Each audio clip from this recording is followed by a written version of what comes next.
And today, Lois has the Drash for us. Thank you very much. Shabbat Shalom. All these portions deal with God laying out the plans in the future for what Israel was to do, whether it's the feasts or they were coming into a place they'd never been before. They've been slaves. They were used to people telling them what to do. Now God is telling them what to do, and He's laying out things that this is the way you're going to be doing things. Sukkot is a picture of our future home in heaven, and until that day, we're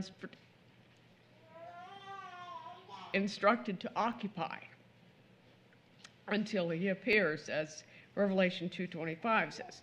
We are to be about the Father's business, fulfilling the Great Commission, as instructed by Yeshua just prior to His ascending back to heaven. Go and make disciples of all nations. We are to be salt and light in the world. To be used, you can't just, salt shaker doesn't just sit there, you have to pick it up. You have to shake it a little bit. So sometimes God needs to shake us up a little bit in order to be used. And so He might shake us out of our comfort zone so that we can make a difference in the world. The New Covenant says that unbelievers noticed the love that the early believers had for one another, something that visitors have remarked here at Beit Zayit. But it need not stop there. Out in the world, we also need to share what we've experienced. The parable of the sower is a good example of that. It's a good example of the people that will come across out in the world. Some accept it. Some think, yeah, that's a good thing, and then a week later they're back to partying or whatever they did before. And some outright reject it, but some take it to heart. In Ezekiel, the passage deals with the fate of Gog and Magog in the latter days. Some have postulated that these are the nations north of Israel, Russia, Turkey, but whoever they are, they will not be dealing with just Israel, but with the God of the universe. They don't know who they're dealing with. When God comes against the land of Israel, God says His fury will come up against him, His burning anger. All creation will cringe at the great earthquake. God will enter into judgment against Gog and make Himself known in all the earth. There will be no mistaking who's in charge. He will tell Gog, I am against you, Gog, prince of Rosh, Meshach, and Tubal. You and your troops will fall on the mountains of Israel. After the war is over, Israel will use the weapons as kindling for 7 years. God would give Gog a burial ground in Israel and call it Haman Gog. John records that the festival of Sukkot, Yeshua was at the temple teaching.